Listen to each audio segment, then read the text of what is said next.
Friends, आज के video में हम delta MS300 drive control wiring किस तरह से की जाती है, जिसमें हम समझेंगे डेल्टा ड्राइव में वायरिंग 3 वायर मोड में किस तरह से की जाती है, डेल्टा ड्राइव में पोटेंशियोमीटर का कनेक्शन किस तरह से किया जाता है।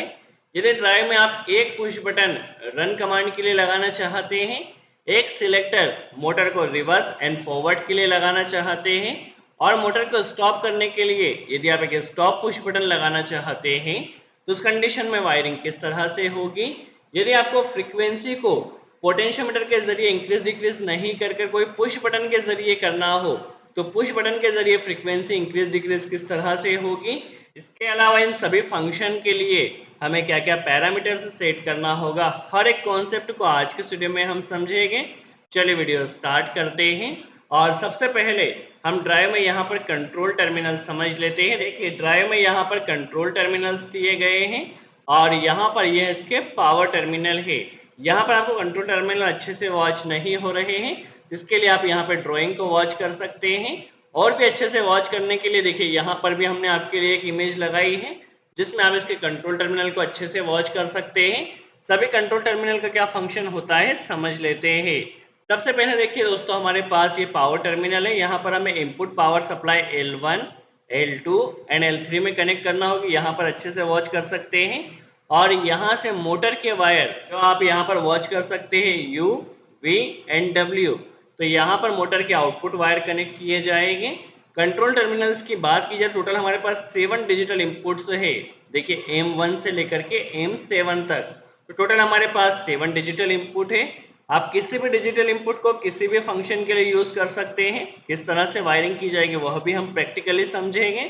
इसके अलावा देखिए, यहाँ पर +24 के लिए आपको यहाँ पर 2 टर्मिनल्स दिए गए हैं।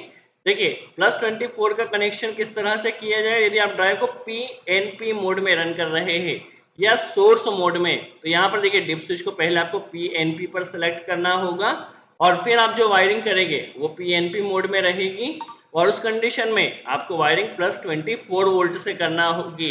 But delta drive by default NPN mode में सिलेक्ट रहती है, तो NPN मोड में वायरिंग करने के लिए जो वायरिंग की जाएगी वो 0 वोल्ट से की जाएगी और 0 वोल्ट के लिए DCM के टर्मिनल आपको यहाँ पर दिए गए हैं। देखिए, DCM यहाँ पर 0 वोल्ट के लिए जो कि NPN मोड के लिए यूज किया जाएगा।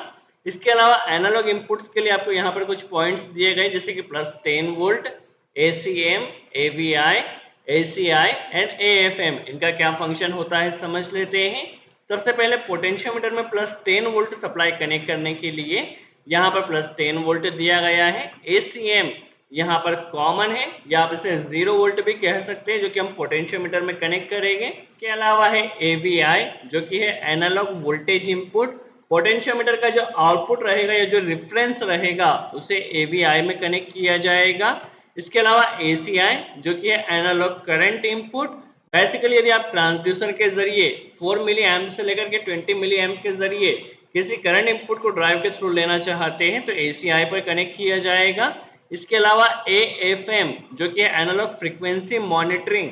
यदि आपको ड्राइव के फ्रीक्वेंसी रिमोट के जरिए कहीं दूसरे प्लेस पर वॉच करना है तो AFM का यूज किया जाएगा। इसके अलावा इसमें आपको एक रिले भी मिल जाता है, जो कि है RA, RB और RC। देखिए, RB और RC NC में रहते हैं और RA यहाँ पर NO में रहता है। ठीक है, अब किस तरह से कंट्रोल वायरिंग की जाएगी समझ लेते हैं। सबसे पहले देखिए दोस्तों, हम यहाँ पर एक पोर्ट कनेक्ट कर रहे हैं फ्रीक्वेंसी को इंक्रीज एंड डिक्रीज करने के लिए। इसके अलावा रन कमांड के लिए हमने यहाँ पर एक स्टार्ट पुश बटन लगाया है। इसके अलावा हमने एक मोटर को रिवर्स एंड फॉरवर्ड करने के लिए एक सिलेक्टर लगाया है। फर्स्ट पोजीशन पे यदि सिलेक्टर रहेगा तो फॉरवर्ड में रन करेगी मोटर, सेकंड प्लेस पर रहेगा तो मोटर रिवर्स डायरेक्शन में रन करेगी। इसके अलावा एक स्टॉप पुश बटन लगाया है मोटर को स्टॉप करने के लिए। यदि आपको फ्रीक्वेंसी को इंक्रीज डिक्रीज पुश बटन के जरिए करना है, पोर्ट के जरिए नहीं करना है, तो उस कंडीशन में एक पुश बटन हमने इंक्रीज के लिए लगाया है और एक पुश बटन हमने डिक्रीज के लिए लगाया है। अब किस तरह से वायरिंग की जाएगी आप इसे केयरफुली वॉच कीजिए। सबसे पहले हम पोटेंशियोमीटर का कनेक्शन कर लेते हैं। तो पोटेंशियोमीटर में आपको चेक करना है कहाँ पर इनपुट किया कनेक्ट किया जाएगा, कहाँ पर 0 वोल्ट, तो यहाँ पर 0 वोल्ट कनेक्ट किया जाएगा। फर्स्ट टर्मिनल पर +10 वोल्ट कनेक्ट किया जाएगा और यह पोटेंशियोमीटर का आउटपुट टर्मिनल है। ठीक है, पोटेंशियोमीटर में पहले आप चेक कर लीजिए। तो प्लस 10 वोल्ट हम यहाँ से प्लस 10 वोल्ट से पोर्ट में कनेक्ट करेंगे। देखिए प्लस 10 वोल्ट कनेक्ट हो गया है। ACM से 0 वोल्ट आएगा, तो 0 वोल्ट यहाँ पर 0 वोल्ट पर कनेक्ट कर दिया है पोर्ट में। अभी यहाँ पर देखिए पोर्ट का जो आउटपुट या जो रेफरेंस रहेगा उसे हमें AVI पर कनेक्ट करना है, तो इसे हमने AVI पर कनेक्ट किया है। पोटेंशियोमीटर का जो भी रेफरेंस रहेगा वो AVI पर आएगा। तो यह तो कनेक्शन हुआ हमारा पोटेंशियोमीटर का।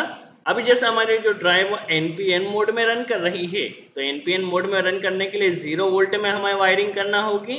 जो रेफरेंस वायर रहेगा वो हमें 0 वोल्ट से DCM से लेना होगा। तो DCM से देखिए हमने एक वायर लिया है, इसे सबसे पहले रन के लिए पुश बटन के इनपुट में कनेक्ट कर दिया है। यहीं से फॉरवर्ड और रिवर्स के सिलेक्टर में भी कनेक्ट कर दिया है। यहीं से देखिए हमने स्टॉप पुश बटन के इनपुट में कनेक्ट कर दिया है। यहीं से इंक्रीज और डिक्रीज वाले पुश बटन में भी कनेक्ट कर दिया है। कहने का सीधा सा मतलब है सभी जगह पर अभी हमने DCM कॉमन किया है। ठीक है, DCM सभी पुश बटन सिलेक्टर में इनपुट आ रहा है। अभी देखिए रन कमांड के लिए हमने फर्स्ट पुश बटन को लगाया। जैसे इस पुश बटन को प्रेस किया जाएगा तो यह डिजिटल इनपुट जाएगा MI1 पर। ठीक है, MI1 को एज हम रन कमांड के लिए यूज कर रहे हैं। ऐसे MI1 को हमें रन कमांड के लिए प्रोग्राम करना होगा, वह भी हम समझेंगे। अभी जस्ट आप वायरिंग वॉच कीजिए। ठीक है, रन कमांड को हमने यहाँ पर MI1 पर कनेक्ट किया है। अभी हमने सिलेक्टर का जो आउटपुट रहेगा फॉरवर्ड रिवर्स का, इसे हमने MI2 पर कनेक्ट कर देना है। ठीक है, MI2 पर अभी हमने रिवर्स फॉरवर्ड के लिए कनेक्ट किया है। स्टॉप के लिए हमने एक स्टॉप पुश बटन लगाया, NC एलिमेंट इसमें कनेक्ट किया गया है। तो इसमें MI3 पर स्टॉप पुश बटन को हमने कनेक्ट किया है। अभी देखिए ये तो हमारे कनेक्शन हुए रन कमांड के, फॉरवर्ड रिवर्स के और स्टॉप के लिए। अभी इंक्रीज डिक्रीज के लिए पोटेंशियोमीटर का यूज यदि आपको नहीं करना है, फ्रीक्वेंसी को इंक्रीज डिक्रीज करने के लिए जस्ट यदि पुश बटन का यूज करना है, तो उस कंडीशन में क्या रहेगा, देखिए इंक्रीज का जो आउटपुट रहेगा वो जाएगा हमारे पास MI4 में। MI4 को हमें प्रोग्राम करना होगा। यदि MI4 की कमांड आती है तो उस कंडीशन में फ्रीक्वेंसी इंक्रीज होना चाहिए, तो इस कनेक्शन MI4 में किया है। और डिक्रीज के लिए MI5 को हमने यूज किया है। MI5 को हमने डिक्रीज के लिए यूज किया है। तो अभी तक हमने टोटल 5 डिजिटल इनपुट्स का यूज किया है। यदि आपको और भी कोई MI6 और 7 को यूज करना हो तो वह भी आप कर सकते हैं। टोटल अभी हमने 5 डिजिटल इनपुट का यूज किया है। अब किस तरह से इस डिजिटल इनपुट के लिए हमें पैरामीटर्स सेट करना होगा, पोटेंशियोमीटर के लिए क्या पैरामीटर सेट करना होगा, 2 वायर मोड के लिए, 3 वायर मोड के लिए क्या पैरामीटर सेट करना होगा, कॉन्सेप्ट के लिए क्या क्या पैरामीटर सेट करना होगा, समझ लेते हैं। अब यदि हम पैरामीटर सेटिंग की बात करते हैं तो सबसे पहले हम यहाँ पर पैरामीटर इंटर करने के लिए इंटर बटन को प्रेस किया। 0 ग्रुप अभी ओपन हुआ है, तो 0 ग्रुप के लिए अगेन हमने इंटर बटन प्रेस किया। 0 ग्रुप में सबसे पहले हमें 20 पर जाना है, जो कि है master of frequency command source. आप फ्रीक्वेंसी को किस तरह से कंट्रोल कर रहे हैं, यदि आप पोटेंशियोमीटर के ज़रिए कंट्रोल कर रहे हैं एक्सटर्नल एनालॉग इनपुट के ज़रिए, तो आपको 2 सेलेक्ट करना है। यदि आप 0 सेलेक्ट करते हैं तो डिजिटल कीपैड के ज़रिए आपकी जो फ्रीक्वेंसी इंक्रीज डिक्रीज होगी। यदि आप पुश बटन के ज़रिए इंक्रीज डिक्रीज करना चाहते हैं तो आप यहाँ पर 3 सेट कीजिए। तो master of frequency command source में आप फ्रीक्वेंसी सिलेक्शन सेट कर सकते हैं। इसके बाद नेक्स्ट हमारे पास जो पैरामीटर है वो 21 है। ठीक है, अभी देखिए यहाँ पर हम 2 ही रहने देते हैं पोटेंशियोमीटर के ज़रिए।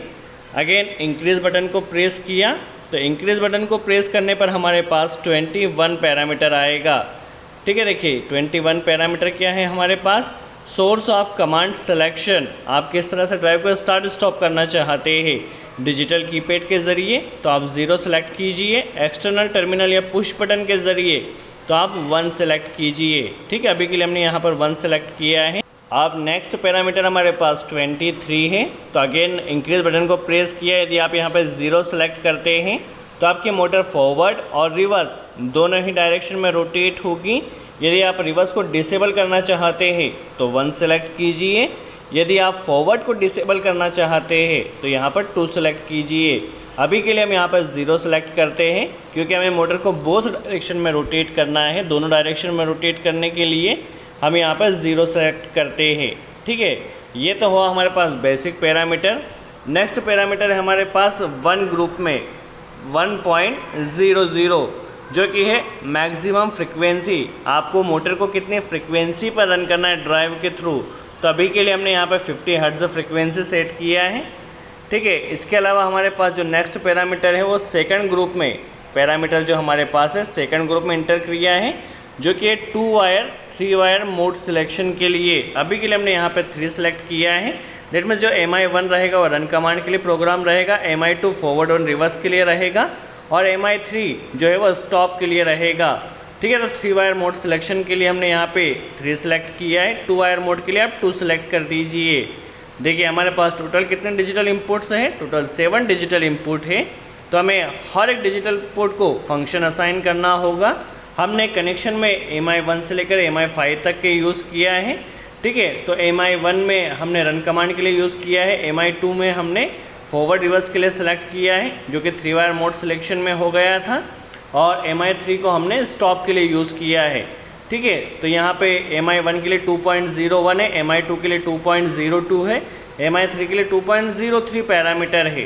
ठीक है, MI4 के लिए देखिए जो हमने क्या है, MI4 के लिए क्या करना है, जो फ्रिक्वेंसी को इंक्रीज़ करना है डिजिटल अप कमांड, क्योंकि पुश बटन के ज़रिए फ्रिक्वेंसी इंक्रीज़ होगी, और MI5 फ्रिक्वेंसी को डिक्रीज़ करना है, तो 20 यहाँ पर सिलेक्ट करना है। 20 सेलेक्ट करने के ज़रिए क्या होगा, पुश बटन के ज़रिए हमारी फ्रिक्वेंसी यहाँ पे डिक्रीज़ होगी। तो इस तरह से आप एक डेल्टा ड्राइव में कंप्लीट इंस्टॉलेशन कर सकते हैं, पैरामीटर सेलेक्ट कर सकते हैं। यदि आपको कंप्लीट पैरामीटर किस तरह से सिलेक्ट किया जाएगा, क्या क्या पैरामीटर्स इंटर करना होगा, सीखना है, तो वीडियो आपको डिस्क्रिप्शन में मिल जाएगा, जाकर आप वॉच कर सकते हैं। सो आज के लिए इतना ही।